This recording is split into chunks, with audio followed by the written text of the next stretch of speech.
Ruach HaZedek, spirit of righteousness. Do you have a spirit of righteousness? You know, I remember being young, very young, and having the honor of sitting at Dr. Maya Angelou's feet. And she told us as artists, don't give your God voice to everything. Don't do it.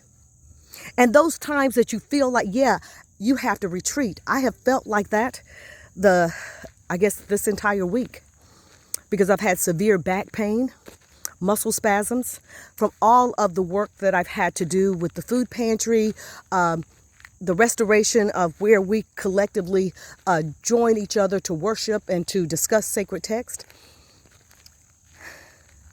But she said, don't give your God voice. She was like, be very selective on what you choose to buy into because of the God voice, the Ruach HaZedek, the voice of righteousness, the spirit of righteousness that's in you. Now, we have seen many people sell that voice out to make money. Buy this. I have done it, but generally it's something that I like.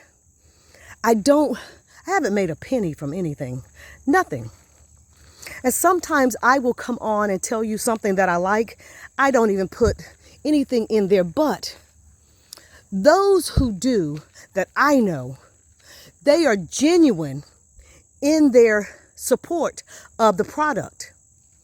Now, who I'm speaking of are sometimes entertainers who look just like me, and we think they have our best interest at heart, and they do not. It makes me sad to think about it. But I will say God gave a platform to brothers and sisters on social media and those who mean their community well. Because I would tell you, somebody advertised some shorts. I went and got me a pair. Just saying. But as I walked this morning and thinking and preparing the morning meditation, I just wanted to expand on the Ruach HaZedek, the spirit of righteousness. One of the things she reminded me of was when I completed my Master's of Divinity. I'm looking for cars. I would always talk with people, and I would use all these big old educated words and things like that. And I remember going home, and my grandma was still alive. And she said, baby, that sounded so good. What did you say? And she did that in the Ruach HaZedek, the spirit of righteousness. And my grandmother, who only had a 4th grade education, she said, look, baby, God indeed has things that you are to share. There's a car coming. I'm getting all the way over on the side because it is a huge truck. Oh, but it's turning in. I don't want to get hit out here in these streets. She said, God has something for you to teach and to say and to bring the sacred languages in, but you have to take your time. No one knew what you were talking about. You can say all of those huge words from theology and all that, and people will get the warm and fuzzies and walk away and say, I don't know what she was talking about. So part of me coming in and telling you a sacred phrase from the Hebrew language, the Aramaic, the Greek, all of those things, is so that I know you should know. Just like when I tell you there are no J's in Hebrew, there just aren't. So sometimes when you want a name recognized, you need to speak it properly. I shared a song that came into my spirit this morning during morning meditations. It was made popular by the singer and elder Diana Ross. Do you know, let me teach right here. Do you know in our community, and this is something that was stripped away, but in our community, once a person reached the age of 70, They were considered or are considered a living ancestor, a vast library of information, and are to be honored and respected. So that's why I stopped when I said Diana Ross's name. She is a living ancestor to be respected, whether you liked her music or not. But that was one of her songs that she made famous that came to me this morning, and I share it in morning meditation. And listening to the Spirit asking me, do I know where I'm going to? Sometimes we think we know. The preachers have shouted us into a pseudo state of being. And when you settle yourself and shake yourself, you're like, yeah, do I really know where I'm going to?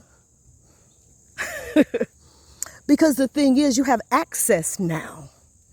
Access now. You do. You have access to the things of God now. If you're not accessing the things of God now, but better yet, you're waiting till you get there. When you get there, it might be too late.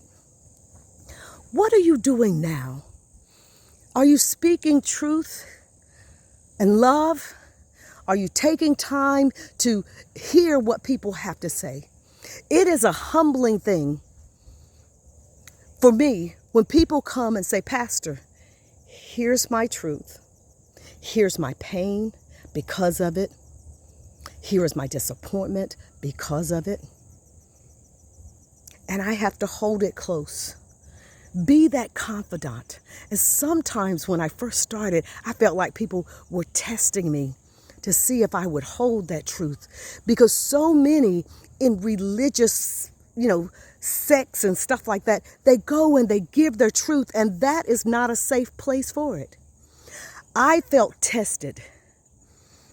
People would bring their truth, and they were testing to see if I was a safe place for it. You must be a safe place for people's truths.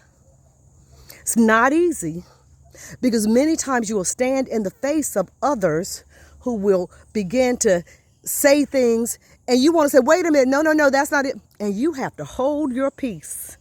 You just do. Some things I will not hold my peace on. Why?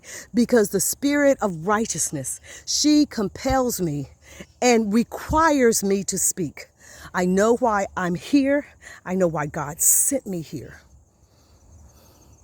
And as Dr. Maya Angelou reminded us, don't give your God voice to everything. But when the spirit of righteousness is calling you to speak, you better speak. And I've learned from her that she doesn't get all tripped up on how you say it. She says, no, say it. Say it, baby, say it. Whew. As I get this little bit of a morning walk out, just understand the postures, the various postures we have of righteousness, even my personal stance on who I am in God, the righteousness. I don't try to make other people be my righteousness. And that's what is happening in this country. Everybody wants you to be their righteousness, and you were called to be God's righteousness, not theirs. So I'm going to continue my walk, turn the camera around, and let you get a look.